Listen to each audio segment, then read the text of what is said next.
So welcome everyone to this Project Management World event, whether you're attending today, or watching this archive later. We are absolutely delighted to have Stacey Schroeder here to talk about leadership skills for project managers.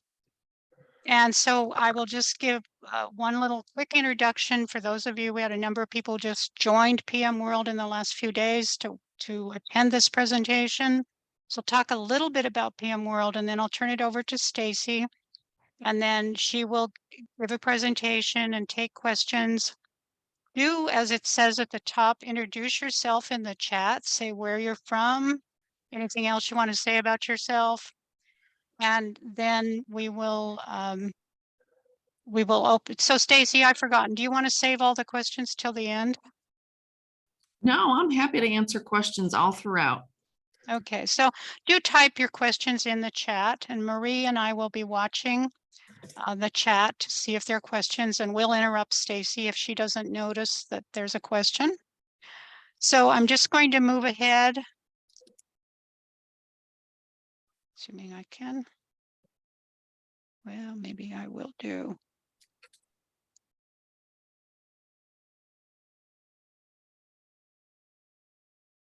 So just a little bit about PM World. We have been around for a number of years. We have 1,400 members on the Meetup and about 200 members on the LinkedIn group with a lot of overlap. Our mission is to further the career of project managers, program managers, project coordinators, and people who aspire to those professions, one or more of those professions. And we get a lot of people who are burned out from nursing, teaching, real estate, and so on, and they want to be project managers, and so they join our group and they learn a lot about it. We have a website, which our webmaster is here in this meeting out of Kunla. We have bi-monthly events. We had one in June, one in August, and now one in September. So their next one will be in November. And we have courses, both self-study and occasionally either live in person or live online courses. We have 3 books and other resources, white papers, and so on. Our 2022 officers are Priya Pandey, who's our president, and I mentioned earlier out of Kunla, he's both content chair and webmaster. And we have opportunities for other officers. If you're interested, there'll be a slide at the end to contact us. And with that, I'm going to turn it over to, so Stacey, why don't you share your screen? And Judy accidentally shared hers. Or maybe I'll just take it back. I'll take it back and then I'll make you presenter. I guess I hadn't done that yet. So I'll make, oh, you've got yours going. Okay. Yep. Okay, so I'm turning it over to Stacey now. Thank you everyone for the opportunity. Hopefully now you're seeing the slides in full screen mode. Thank you to Jackie for inviting me to come talk with you guys a little bit about leadership skills for project managers. Project management is such a critical role. And I know it can be extremely challenging because often you're not in a place of positional authority, but you're getting a lot of work done through others.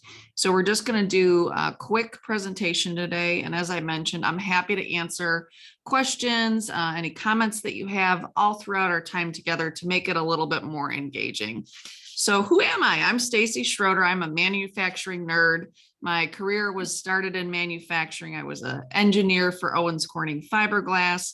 I've tried all the flavors of manufacturing, from fiberglass to plastics to automotive to machining, you name it. And then I decided to move on into more of the manufacturing nonprofit trade association space. Got tired of solving one company's problems and wanted to really get experience solving problems at a broader scale.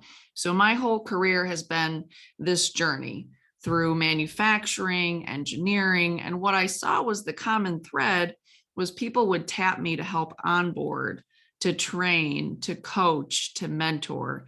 And I launched my own business, Evelop, in late 2019 to really pull together all the experiences and expertise that I've built over the years and work with companies and clients one-on-one to bring solutions that are relevant, they're practical, they're customized, not a lot of fluff, just really digging into it. So I'm happy to be here with you guys today, and feel free to ask any questions that you have throughout. So as a project manager, you've got to engage employees. You want to lead them effectively and help drive change. And it's not always as easy as we might hope, right? But I will say, if the pandemic has taught us anything, it's that change is really the only constant. And no matter your exact title, you have the power to influence change, which I think is a great opportunity. So I've got a picture up here, and what I want to do is set the stage. So first of all, as a project manager, that's whether that's your official title or not. I know a lot of times it's one hat you're wearing amongst many. And whether you formally lead people or not, people are watching you. You are a role model. So it's imperative that you model the behaviors that you're looking for. So I've got a picture up here. That's me. There's a group of us as part of a Women in Manufacturing tour. We're at a die casting shop in Ohio. So from a safety perspective, do you guys notice anything? Is there anything that doesn't look exactly right? And Jackie or Marie, if you see anything in the chat, let me know. Or if you want to play the game, I'm happy to hear what you guys see.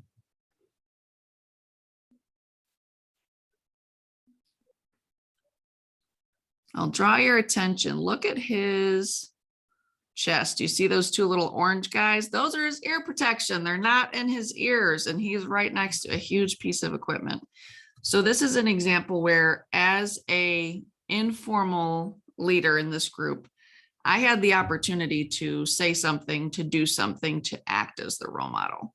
So while this might not be the exact situation you're seeing as a project manager in your company, it's just a specific example of what are those other situations where you have an opportunity to be a role model in terms of what you do, what you say, how you behave, and how you interact with others. So you have more power than maybe you think. This is a great quote. I think it relates so strongly to change and to project management. The vast majority of human beings dislike and even actually dread all notions with which they are not familiar. Hence, it comes about that at their first appearance, innovators have generally been persecuted and always derided as fools and madmen. So that one makes me laugh. But leadership is all about change. Project and program management is all about change. So what I want to do is really dig into a simple model that hopefully you guys will find resonant. So the first step is be clear. So I'm assuming you guys have heard of SMART goals. Maybe give me like a hand up, give me a visual indicator, pop in the chat. Have you heard of SMART goals?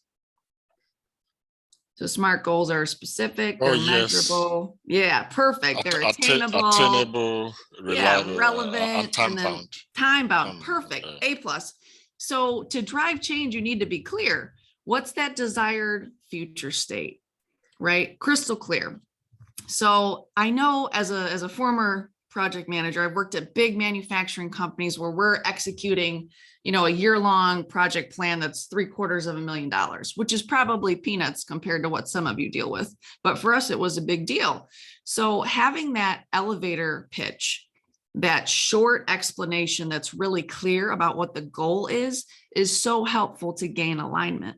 So maybe it's something like, we're committed to launching a new product line, Gamma, by the end of 2022, so that we can remain competitive in our industry.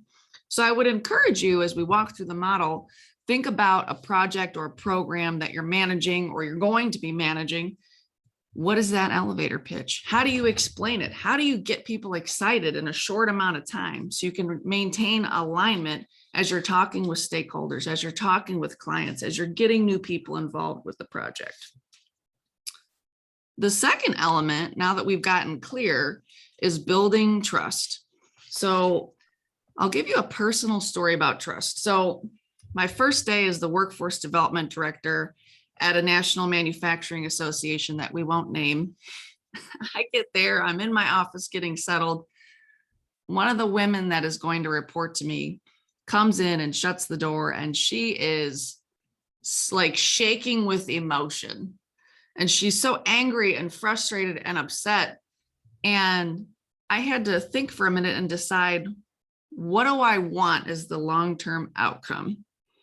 Is it to assert my authority, my positional authority as the director? Or is it to establish and maintain a solid trust-based relationship for the long run? Well, I picked the solid trust-based relationship for the long run. And you're going to be presented with choices like that. Maybe not as dramatic, maybe not as physically emotional as that situation. But as a project or program manager, you are working with people that you don't have direct authority over a lot of the time. It's people that you're trying to influence and collaborate and get them to move and align in ways that are going to help you achieve your objectives. So building trust and maintaining trust really are key. And I know it can get overwhelming with the Gantt charts and with the meetings and with the metrics that you're looking at on an hourly, daily, weekly type basis. But remember that you're in business with people. So what I want to do is talk to you a little bit more in detail about trusting relationships and how they really are the foundation of change. So I want you to consider, I've got 3 groups listed up here. So company leaders, depending on who you are, you might have a pretty high up leadership position. So take an honest reflection. Have you built trust and rapport and credibility? Are you comfortable being authentic, or does it feel kind of fake? And if you asked for help to implement and sustain a change, would you get what you needed? And then I want you to look at other employees in the organization. So are they comfortable raising issues? So it doesn't have to be just safety issues. Are they comfortable raising issues that are going to disrupt your ability to achieve your objectives for the project or program? If you're working cross-functionally, does the answer depend by the department? Is there an environment where there's sort of the meeting and then the things happen behind the scenes, right? That emperor with no clothes environment where you're saying one thing in a certain place, but really things get done in a different way. And then think about your stakeholders. So depending on the type of project or program or the industry that you're in, you might have to have communication with regulatory agencies, with investors, with customers, with suppliers, with other interested parties that are relevant for your particular project or program. So I'm just sharing these to give you some insight into what are the types of relationships that are key as you're in this influential role of leading change, of leading a program or project. And as we get into the model that we'll share towards the end of our time together, I'm going to give you some specific strategies and tactics based on where these folks fall within just a really simple matrix. So if we move ahead, I want to give you, I'm all about examples. I want to give you another true story about relationships and results. So my husband works for McNally Tunneling. So they are using machines that are bigger than the diameter of a typical house, and they're going underground and building these massive tunnels. So there's a lot of things that can go wrong, as I'm sure you can pick up by the size and scale. So these are massive machines. The company has an amazing safety record, no fatalities, knock on wood, and it's very rare that there's even a recordable incident. So how the heck do you do that? The specifics of the industry and the company and the job don't matter. It's people that matter. So the lessons I want to share is the leadership at this company cares a lot about safety. So I want you to consider at your company, does the leadership care about the employees? Does it care about the people? And how does that filter down to how you're running programs and projects? So for instance, in this example, they use specific tools to focus on safety. So they use a job hazard analysis, a JHA. Okay, great, right? That's not a big deal. A lot of companies do things like that. And they involve a collaborative group. So the engineers, the operators, leadership, vendors, they involve a lot of people to make sure that they've covered all the angles. And it's the same with a project or a program. You've got to consider different viewpoints as you're pulling together the scope, as you're pulling together the boundaries, the risks and threats that you see, as well as opportunities. So we're getting to the heart of it here. So I was asking my husband, well, how do you make sure people are comfortable sharing their concern and giving their honest input? And I think that question is totally valid when it comes to project management as well. How do we get people to be honest with their concerns, with things that they see could be a problem? So what he said was, we look at who we've worked with before on different projects, and we take the time to get to know them really well. And then we not only involve them in these discussions around the job hazard analysis, we also ask them to tell us more about the new operators, the new laborers, the new folks that are coming in from the union hall that we haven't had the chance to work with yet.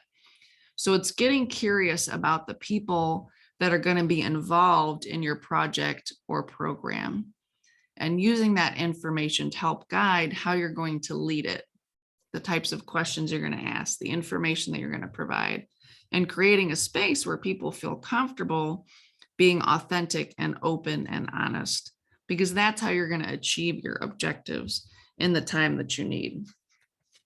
So it really just comes down to relationships. And one of my little phrases I use a lot is, people are always a part of the problem, but they're also always part of the solution. And often they're not intending to be part of the problem. So it's a matter of setting up the appropriate processes and policies, resources, and support systems, so there are open lines of communication, so things are getting dealt with early and effectively. So hopefully that resonates as you think about some projects and programs that either you've been a part of or you're looking forward to being a part of.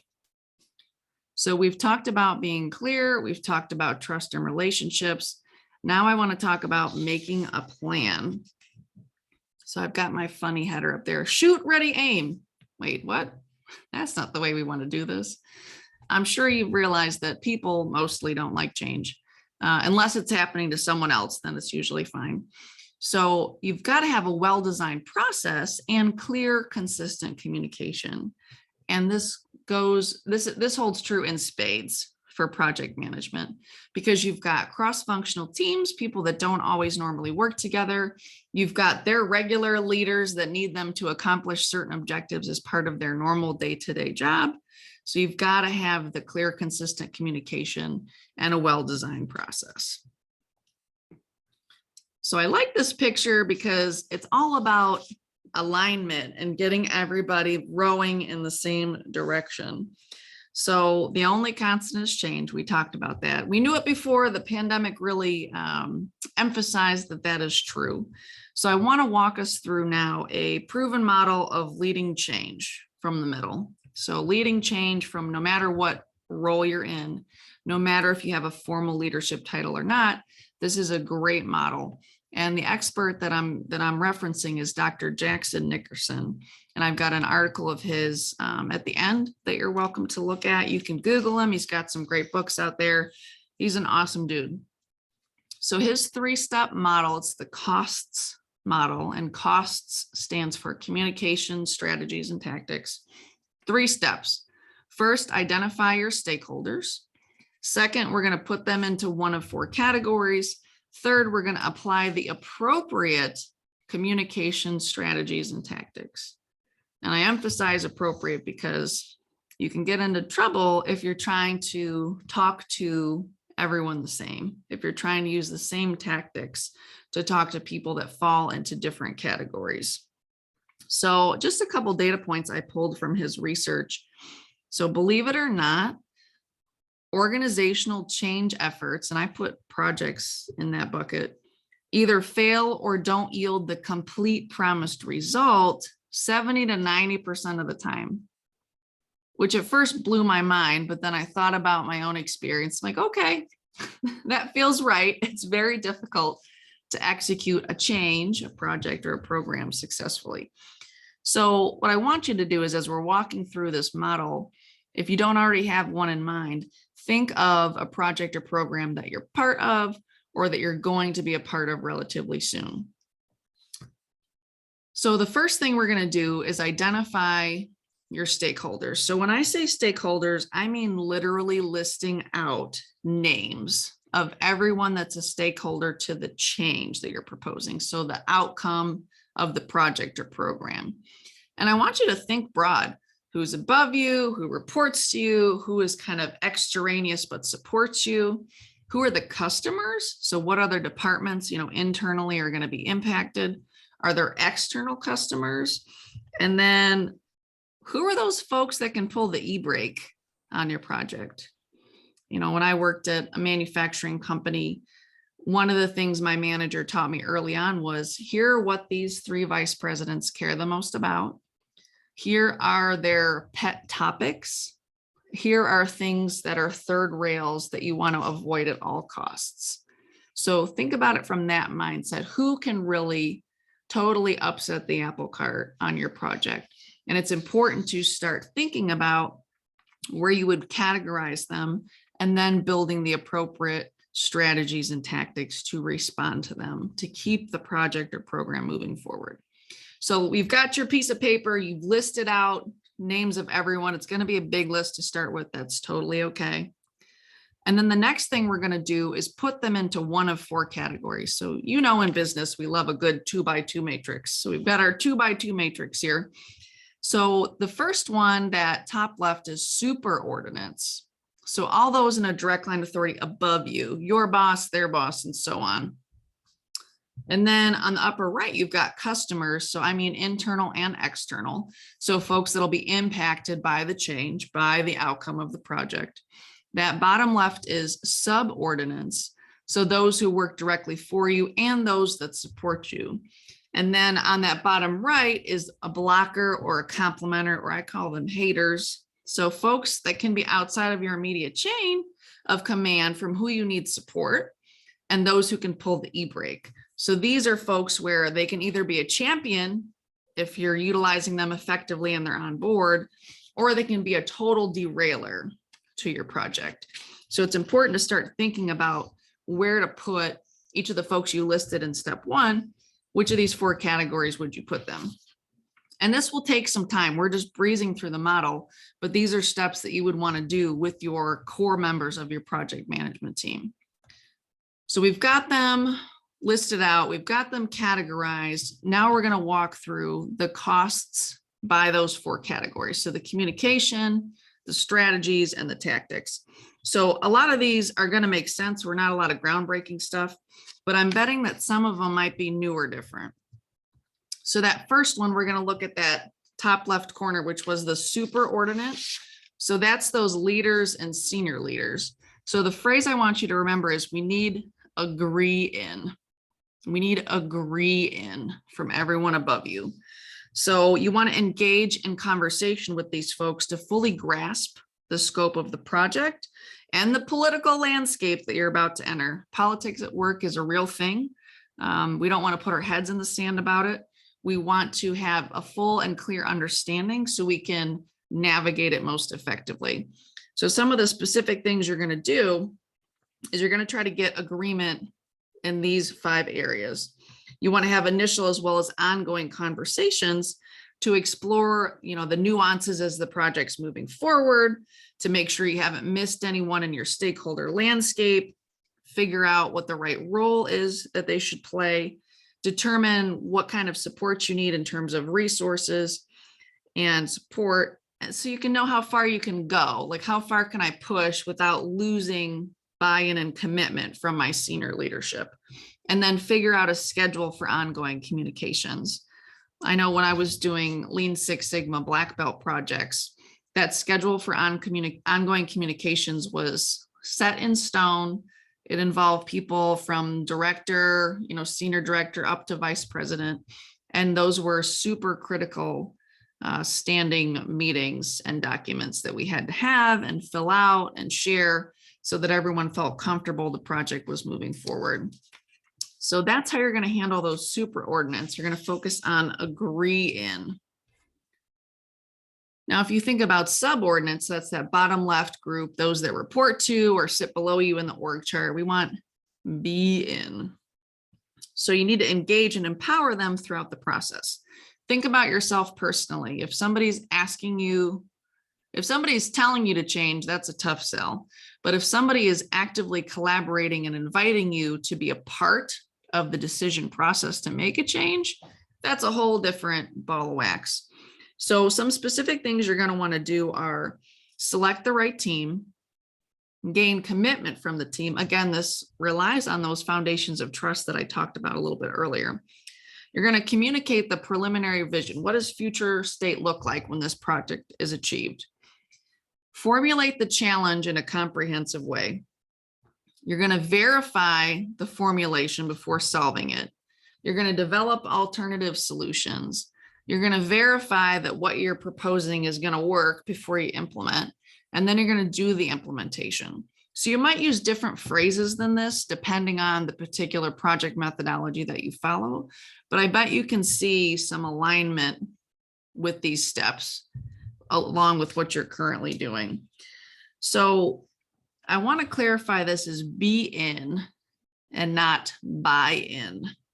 So asking for buy-in implicitly means that the person wasn't important enough to be involved in the decision making, but you need them to grant you authority. It doesn't really feel right.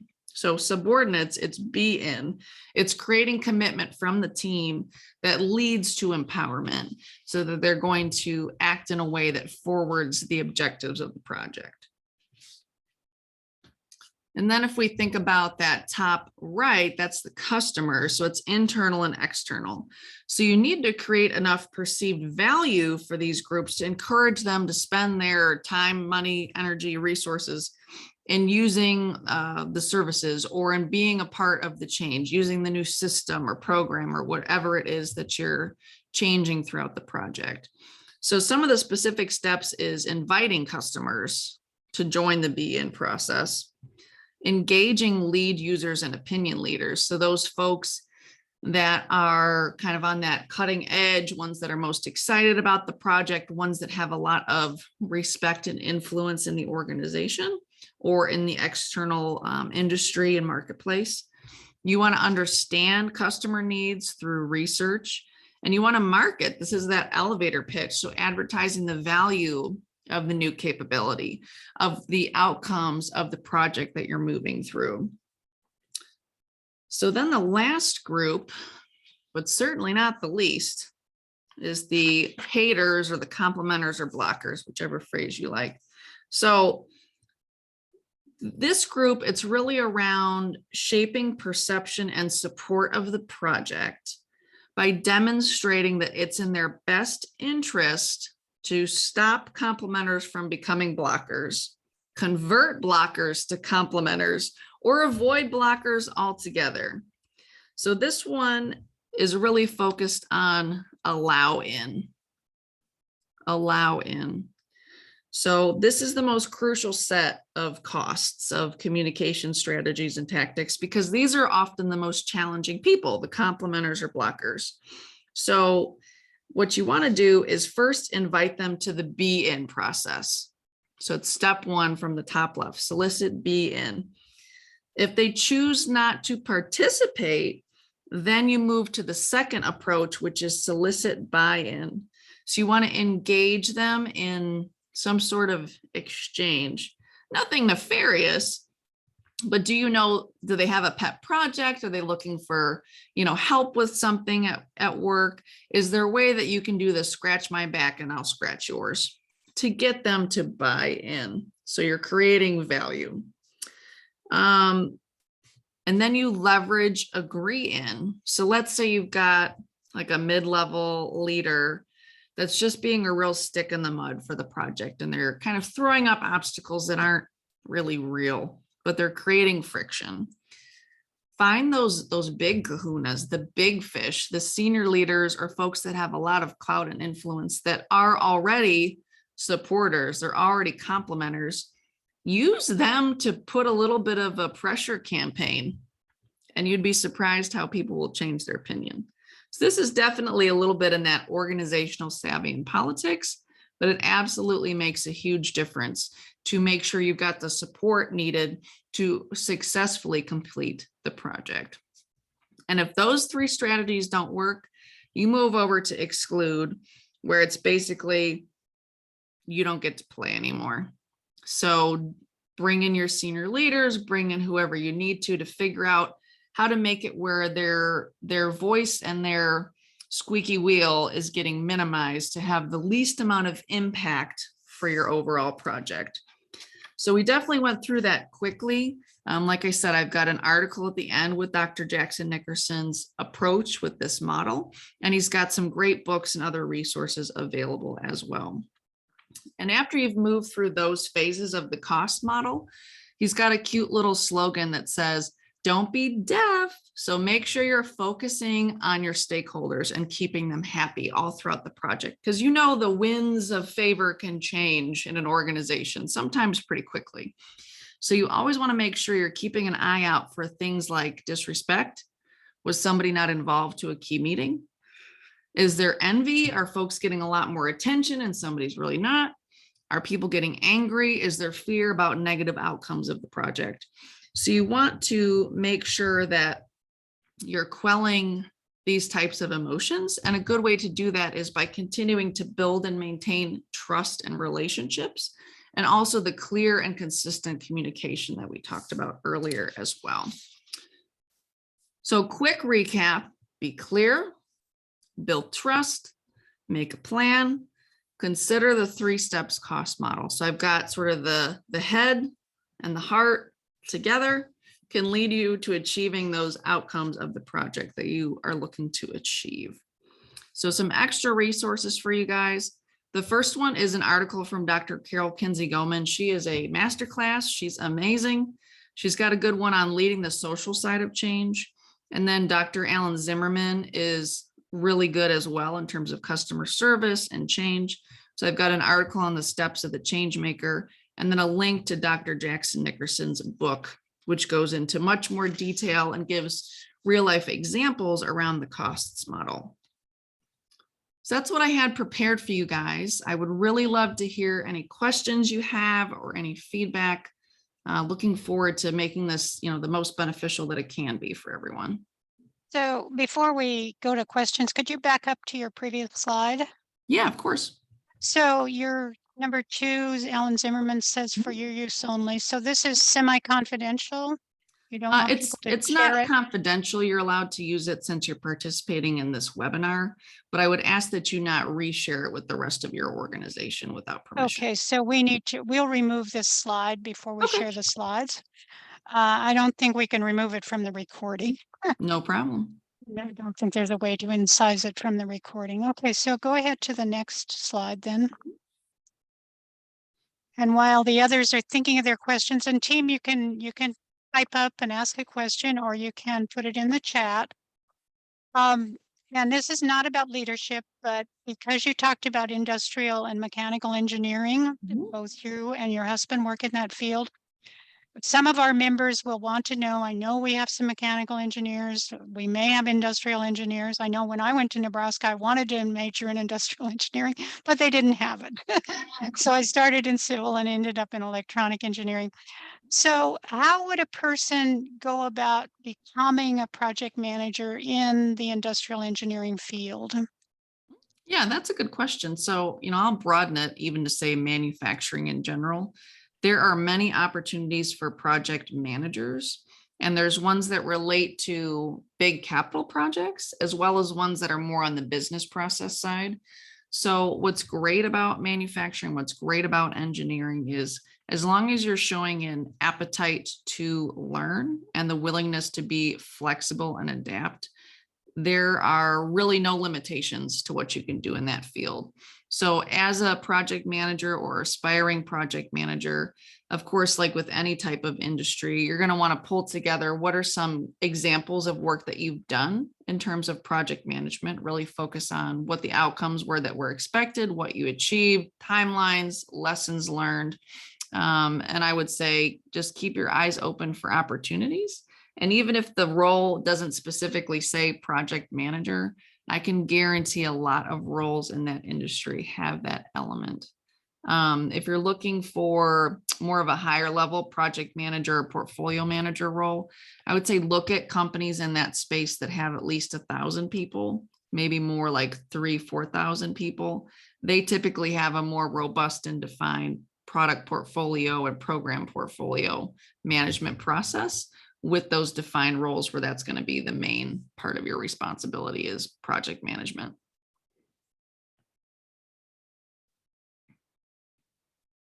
Happy to answer any other questions that you guys have.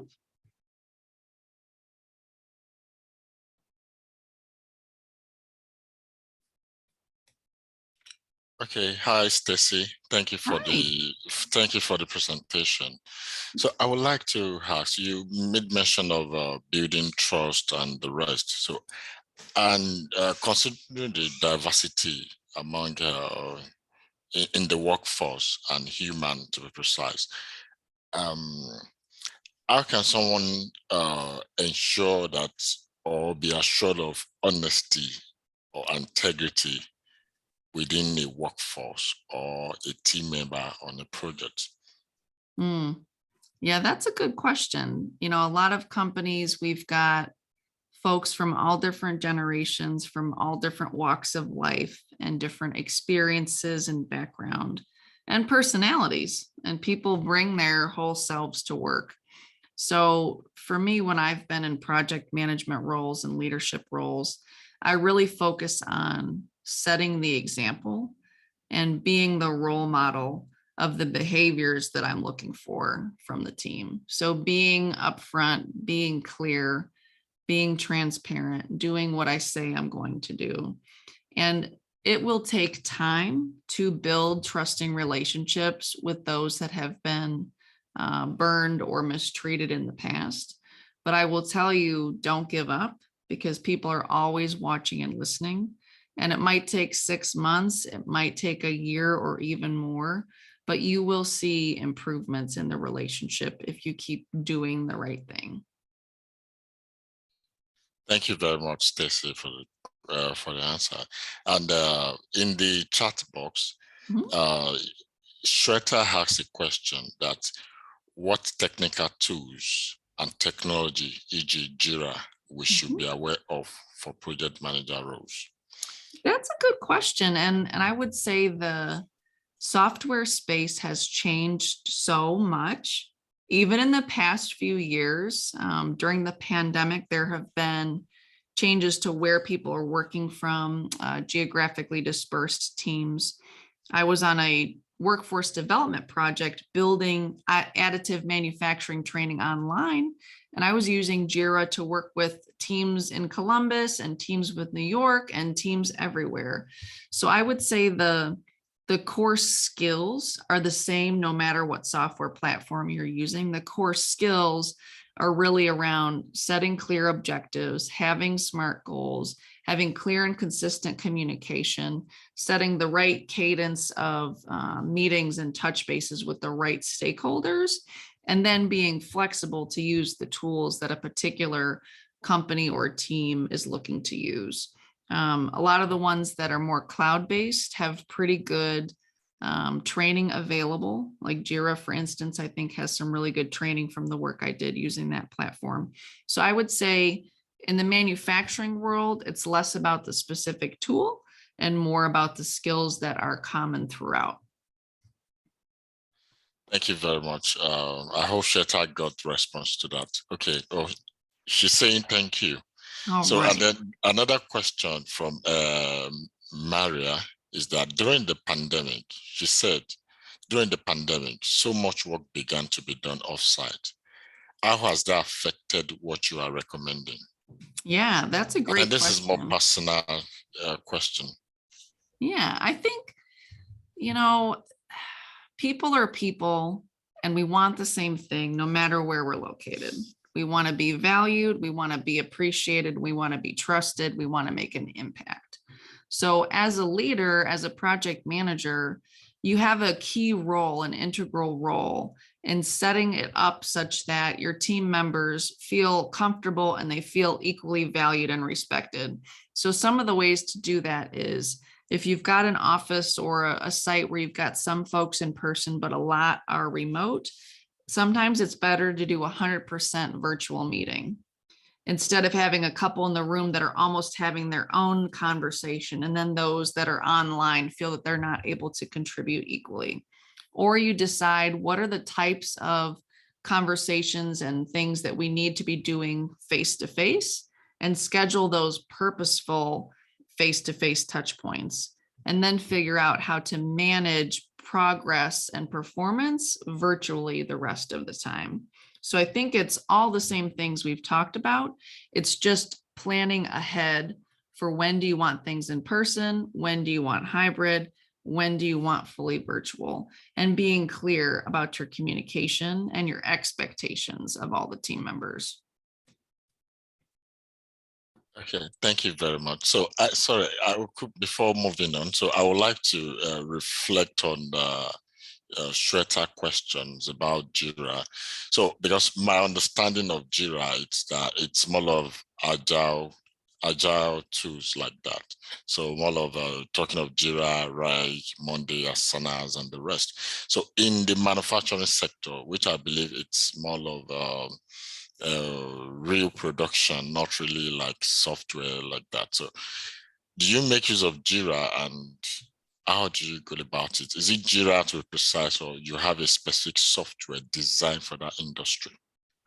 That's a good question. So typically small to mid-sized manufacturing companies, their main software package is like an ERP, so an enterprise resource planning software. So a lot of them will use stuff that you guys probably haven't heard of. It's like job shop type tools that aren't even cloud-based. They're like in-house. And in terms of project management, I'll be honest, a lot of those size companies are still doing things like Gantt charts and Excel. They're not probably even using a software tool. When you get to larger companies that are using things like SAP or Oracle, they're oftentimes using the project management tools that are part of that portfolio of software. I think the only time I'm seeing more specific like Jira or some of the more cloud-based that are focused just on project management is firms that are more in the research and design and innovation space and not as heavily aligned to physically making a product on site. Thank you very much, Stacey. Okay, well, thank you everyone for the questions. I'll take back the slides in a minute, but everybody jot down Stacey's information. And also, let's all give her a big round of applause. Everybody's muted, so you can't hear the applause, but I can see the hands. I would like Carly to say something. Carly goes by her last name. She works in the manufacture of apparel, which is quite different from manufacturing house-sized tunnels. Mhm. So Carly, can you unmute and just say a little bit about how the back office of apparel companies works in terms of projects and tools? They often use Google Docs now. Can you hear me? Yep. Yes. Okay. Yeah, we often set up files for different styles in Google Docs.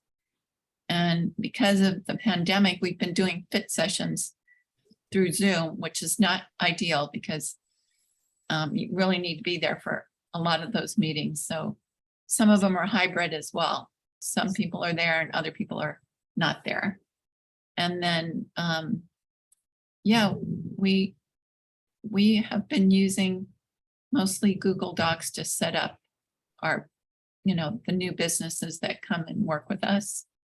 And we don't have an overall project management system, but we could. So I'm kind of here to learn about what's available, what's possible today. Okay, thank you. So again, thank you very much, Stacey. We will distribute the recording. I will try to get that confidential link out of the recording if I can. And we will also, of course, take it out of the PowerPoint. I'll take it out of the PowerPoint and then put it back into PDF before we distribute it. So I'm going to take back sharing and show one last slide. So again, thanks to Stacey. Be sure to contact her if your organization can use some leadership. I think her framework is wonderful, And I've been in business for a long time. I've heard a lot about leadership, but this is a really good approach. So we do need some more officers. At least it would be great to have someone to help with the marketing. We will have an event in November, and it would be great to have a marketing chair to help with that. We get every time we have an event like this, we get lots of new members. They need to be greeted. So that's what the membership chair does. And there's a lot of benefits to being a member. If you happen to be a project management professional or CAPM, you can count your volunteer work towards your mandatory professional development units, but that's really the least of it. It's working with a great group of people. It's meeting all these wonderful people like Stacey and people in various other industries, including all the cool ones like artificial intelligence and drones and driverless cars and Internet of Things. So we would love to have more people as part of the leadership team. There you go, leadership, a chance to practice leadership in a very, what shall I say, a very kind environment. It's not like the senior VP is getting ready to push the stop button. So please join us and watch the meetup and the LinkedIn group for our November event. Anybody have any last minute things they'd like to say?